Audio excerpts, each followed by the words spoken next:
खुलुमबाय लोगोफोर, गोजोन फुंबिलि बयनिसिमबो।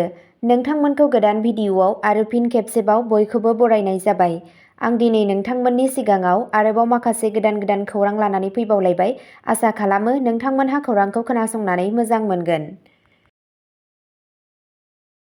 दिनैनि गिबि खौराङाव दङ आदार रैखाथि होनायखौ रोखा खालामनाय। चिरां जिल्लायाव रेशन कार्ड रानदों। ओनसोलाव आदार रैखाथिखौ रोखा खालामनायनि फारसे मोनसे मख'जाथाव आगान।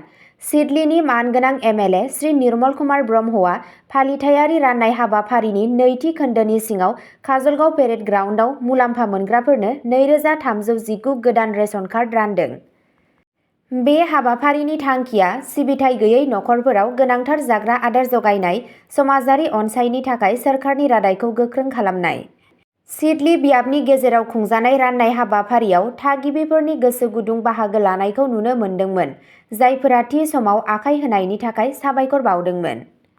बे समावनो बिजनी महकुमानि लक्ष्मी मन्दिराव बेबादिनो राननाय हाबाफारि जागायदों। बेवहाय 501 रेशन कार्डफोरखौ राननाय जादों। मावख'आरिफोरा रोखा खालामदोंमोन दि आद्रा थानाय 2183 कार्डफोरखौ फैगौ साननैनि गेजेराव होनाय जागोन। बे हाबाफारिया रोजा रोजा नखरफोरनो मुलाम्फा होगोन होनना मिजिंथिनाय जादों। सोरखारि बिथांखिफोरनि सिङाव जाग्रा आदार आरो गुबुन गोनांथार बेसादफोरखौ मोननो हानायखौ रोखा खालामगोन। ओनसोलनि बिबानगिरिफोरा बे हाबाखौ थि समावनो फोजोबनो थाखाय गावसोरनि बावसोमनायखौ रोखा खालामो आरो जिल्लायाव साफ्रोम आरजाथाव मुलाम्फा मोनग्राफोरसिम सौहैनो गावसोरनि रादायखौ फोरमायो। बेबादि मावथांखिफोरा गामियारि आरो गैजारोङै हारिफोरखौ जौगाहोनो थाखाय खुंथायनि सोलिबाय थानाय नाजानायखौ दिन्थियो, जाय चिरां जिल्लायाव बांसिन सोफादेरनाय आरो समाजारि समानथिखौ बांहोयो। नैथि खौराङाव दङ क'क्राझाराव क'वारा साखा हा संरैखाथि मावथांखिनि थाखाय अन्थाइ खाम्फा गायसनदों। मानगोनां केबिनेट मन्थ्रि श्री इउजि ब्रह्मआ मैया क'क्राझार जिल्लानि दाङारकुटी गामियाव कावारा साखा हा संरैखाथि मावथांखिनि अन्थाइ खाम्फा गायसननानै मोनसे मख'जाथाव जौगालु बिथांखिखौ बेखेवना होयो। बिटिसिनि हा संरैखाथि बिफानजों मावफुंजाबाय थानाय बे मावथांखिखौ 440 हेक्टेयरनि गुवार ओनसोलाव मुलाम्फा होनो थाखाय महर होनाय जादों। बे थांखिया गाहाय बिथायारि सानज'थाय बाहागोफोरनि गेजेरजों गोनांथार रैखाथि आरो आबादनि गोनांथिफोरखौ सुफुंनाय, जेराव दंफायो आखा-फाखा दै सामलायनायनि थाखाय मोननै इथा चेनेलफोर, साबसिन फोनांजाब आरो दै बोहैलांनायखौ रोखा खालामनो थाखाय मोनसे आरसिसि बक्स कालभार्ट आरो अरायथा आबाद मावनाय आदबफोरखौ हेफाजाब होनो थाखाय मोनसे दै बुथुमनाय फार्म फुख्रि। अन्थाइ खाम्फा गायसननाय फोरबोआ ओनसोलाव अरायथा जौगाखां नाजानायाव आरोबाव मोनसे आगानखौ दिन्थियो। बे मावथांखिया क'क्राझाराव हा संरैखाथिखौ बांहोगोन, दै जगायनायनि खाबुफोरखौ जौगाहोगोन आरो आबादारि दिहुनथायखौ बांहोगोन होनना मिजिंथिनाय जादों। मन्थ्रि इउजि ब्रह्मआ ओनसोलारि जिउ राहाखौ बांहोनाय आरो आबहावायारि दिदोमथिखौ रोखा खालामनायाव बे हाबाफारिनि गोनांथिनि सायाव गोसो होदोंमोन। बे हाबाफारियाव ओनसोलारि दैदेनगिरिफोर, सुबुं समाजनि सोद्रोमाफोर आरो बिफाननि मावख'गिरिफोरनिफ्रायबो सांग्रां बाहागो लादोंमोन।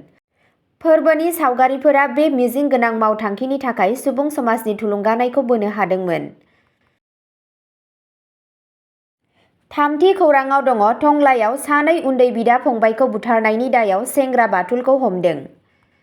उदालगुरि जिल्लानि टंलानि सान्थ'पारायाव 21 दिसेम्बरखालि सानै लाइमोन गथ'सा बाथुलनि गोथै सह'खौ मोननायनि उनाव पुलिसआ सानै लाइमोन गथ'सा बाथुलखौ बुथारनायनि दाय हमदों। टंलानि नीरज शर्माखौ बिथांनि उन्दै बिदा बाथुलखौ बुथारनायनि थाखाय हमनानै लानाय जादोंमोन, जाय शुक्रबार 20 दिसेम्बरखालि फरायसालि थांनायनि उनाव गोमादोंमोन। बड'लेण्ड टेरिटरियेल रिजननि आइजिपि बिबेक राज सिंहनि बायदिब्ला नीरज शर्माखौ जावजा बुथारनायनि थाखाय हमनाय जादों, जाय बेखौबो बुंदोंमोन दि गंसे मटर साइकेल आरो दायाव बाहायजानाय बुथारग्रा हाथियारखौ बोखांनो हानाय जादों। सानै बुथारजानाय गौरब आरो कौशिकआ शुक्रबारनिफ्राय फरायसालिनि थाखाय न'निफ्राय ओंखारलांनायनि उनाव गोमानायनि खौरां मोन्दोंमोन। बिथांमोननि गोथै सह'खौ मैया फुङाव सासे जायगानि थागिरिया नागिरना मोनो, जाय पुलिसखौ सांग्रां खालामदोंमोन, सिंहआ बुंदोंमोन। दाय गोनां जायगानिफ्राय फोरमान बुथुमनाय जादोंमोन आरो सन्देह गोनांफोरखौ सोंनाय-फिननाय खालामनाय जादों। नायबिजिरनायनि समाव जों मिथिनो मोन्दोंमोन दि बिसोरनि फंबाय बाथुल नीरजआ बुथारनायफोराव लोब्बा दंमोन।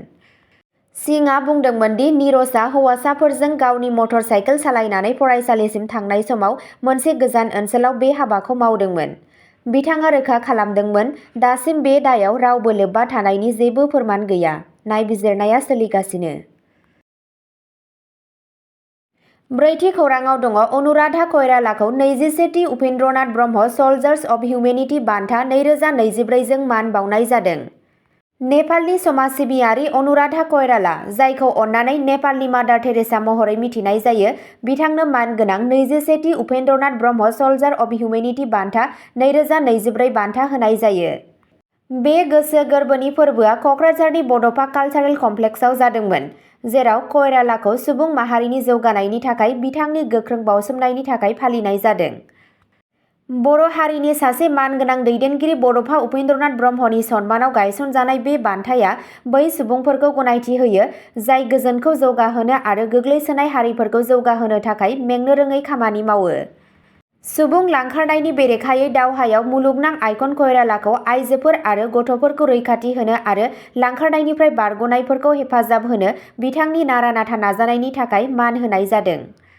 बे बान्थायाव गांसे फोरमानलाइ, बड'फानि मोनसे मुसुखा, मोनसे दोरोङारि दख'ना सेट, मोनसे आर'नाइ आरो 2 लाख रांनि नोगोद बान्था दं।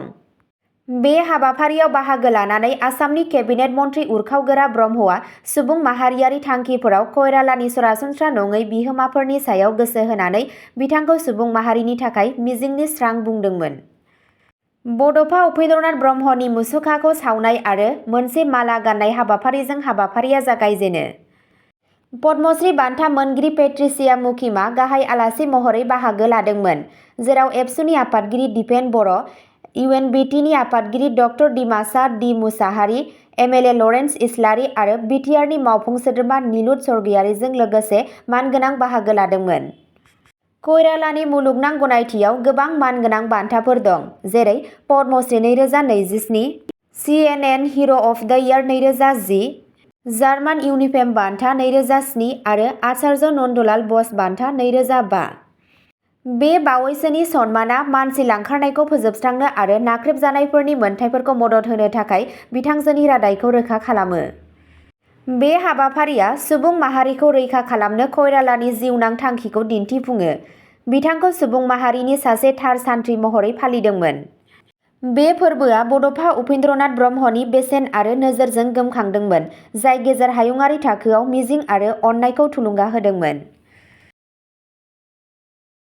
बाथि खौराङाव दङ सोमोनांथाव थासारियाव गुवाहाटीआव मोनदों लाइमोननि गोथै सह', ड्राग्स अभारड'जनि सन्देह, 3खौ हमदों। मारामुयुर दत्त मुंनि सासे सेंग्रानि गोथै सह'खौ सनिबारनि फुङाव भांगागड़नि सिलाराय नगर ओनसोलाव सन्देह गोनां थासारियाव मोननो हादोंमोन। बुथारजानायनि मोखांआ फेस्लामोन, जानो हाथाव बिस गोनां एबा हां लानायनि इसारा होदोंमोन, जायनि जाहोनाव बिबानगिरिफोरा गाज्रि गेलेनायनि सन्देह खालामदोंमोन। गिबि नायबिजिरनायाव मिथिनो मोनो दि मयुरनि सानै लोगो आसिम दत्त आरो मधुर्य गगैआ बे जाथायाव लोब्बा दंमोन। रिपर्टफोरा सुबुरुन होयो दि दुखुनांथाव जाथाय जानायनि सिगां साथामबो आसिमनि भारा न'आव जयै फेग्रा मुवा लादोंमोन। पुलिसनि सोंनाय फिननायाव आसिमआ मयुरनि थैनायनि जाहोनाव जानाय जाथायफोरखौ सिमान लादोंमोन। सीसीटीवी फुटेज आरो खौरां बिजोंनि रिपर्टफोरा इंगित होयो दि मधुर्य गगैआ जाथायनि दान्दिसे उनावनो नगावआव खारलांदोंमोन, नाथाय नगाव पुलिसआ बिथांखौ गोख्रैनो हमनो हादोंमोन। क्राइम ब्रान्चआ रामनि बिथोनाव खामानि मावनानै गोख्रैनो केसखौ आखायाव लायो, जाथायफोरनि मोनसे फारिखौ बेखेवना होयो जाय दायनिगिरिफोरजों गिखांनायजों लाजानाय थिरांथाफोरखौ दिन्थियो। नायबिजिरनायाव मिथिनो मोनो दि आसिमनि न'आव थैनायनि उनाव मयुरनि गोथै सह'खौ लामायाव गारना दोननाय जादोंमोन। अब्ला दिनैनि खौराङा एसेनोसै। जाय बिथांमोनहा सानसेनि फानजामुथिखौ नायनानै मोजां मोनो, स्क्रिनाव होनाय चेनेल बड' इनफ' पइन्टआव थांनानै नायहैनो हागोन। चेनेलनि लिंकखौ डिस्क्रिप्शनाव होनाय जादों। गोजोन्थों।